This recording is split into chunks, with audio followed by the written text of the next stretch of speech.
You are watching BNS News.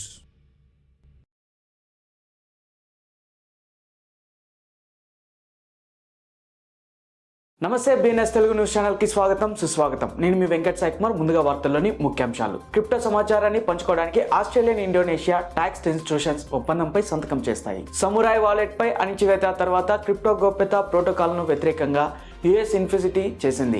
భారత చెల్లింపుల రంగంలోకి అపరిమిత జంప్లు ఆర్బీఐ ఆమోదాన్ని పొందుతున్నాయి. అప్బిట్ టాప్ 5 క్రిప్టో ఎక్స్చేంజ్లలో సవాల్ చేసే బైనాన్స్ కాయిన్ బేస్ లో స్థానం సంపాదించింది. ఆర్చాక్ సిఇఓ హెడెరా టోకెనైజేషన్ లో బ్లాక్ రాక్ క్లారిఫై రోల్ చేసింది. ఫైత్ నెట్వర్క్ ప్రైస్ ఫీడ్లు మార్పుపై ప్రారంభించడం డెవలపర్లకు రియల్ టైమ్ ఫీడ్లకు యాక్సెస్ ఇస్తుంది. యుఎస్పిఎంఐ డ్రాప్ కూలింగ్ బిజినెస్ యాక్టివిటీ మధ్య బిట్ కాయిన్ మరియు క్రిప్టో మార్కెట్ పై ఒత్తిడి తెస్తుంది. 5.9 మిలియన్లకు పైగా ఐఎన్జే టోకన్లు కాలిపోయినప్పటికీ ఇంజెక్టివ్ ప్రైస్ వీక్నెస్ కొనసాగుతూనే ఉంది. EU పార్లమెంట్ AML నియంత్రణను ఆమోదించినట్టుగా తెలుస్తుంది. చాంగ్పెంగ్ జావో మరియు జింబెల్ FDC సిటెక్ సదుపాయాన్ని పంచుకోగలరు.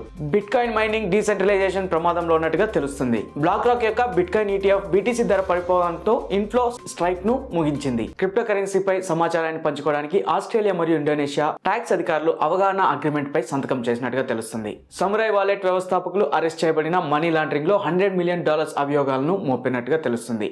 సమురాయ్ వాలెట్ పై ఆరోపణలు ఇతర ప్రైవసీ ప్రోటోకాల్ కు భారీ హెచ్చరికగా వినిపిస్తున్నాయి. గ్లోబల్ ఫిన్టెక్ కంపెనీ అయిన అన్లిమిట్ దాని Reserve Bank of India RBI online payment aggregator licence ను రసీద్తో పాటు భారతీయ మార్కెట్ లోకి ప్రవేశిస్తున్నట్లు ప్రకటించింది. దక్షిణ కొరియా క్రిప్టో ఎక్స్చేంజ్ అప్బిట్ ఇప్పుడు టాప్ 5 గ్లోబల్ ఎక్స్చేంజ్లలో ఒక స్థానాన్ని ఆక్రమించినందున ఆసియా క్రిప్టో కరెన్సీ మార్కెట్ లో మరోసారి బలమైన పునరుద్ధరణను చూస్తున్నాయి. ఇటీవల మార్కెట్ రిపోర్ట్స్ BTC మరియు ఇతర డిజిటల్ ఆస్తులను ఇచ్చిపుచ్చుకోవడానికి మరియు బయటకు మారడానికి ఎక్కువగా ఉపయోగించే ఫియట్ కరెన్సీగా USDని కొరియన్ వాన్ డిస్ప్లేస్మెంట్ చేసిందని సూచిస్తున్నాయి. ఆర్చాక్స్ యొక్క CEO మరియు సహ వ్యవస్థాపకుడు గ్రాహం రాడ్ఫోర్డ్ బ్లాక్ రాక్ మరియు హెడెరా బ్లాక్ చైన్ పై ఫండ్స్ టోకెనైజేషన్ పై స్పష్టతని అందించడానికి X ప్లాట్ఫామ్ లో మాట్లాడినట్టుగా తెలుస్తుంది.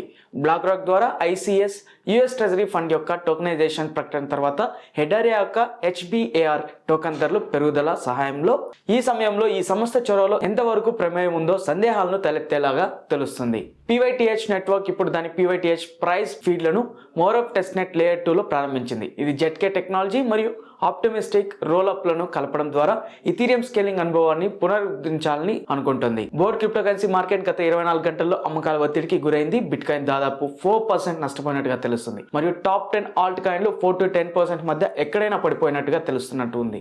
ప్రబలమైన bearish overview Injective price market మధ్య శ్రేణి కంటే చాలా తక్కువగా ఉంది.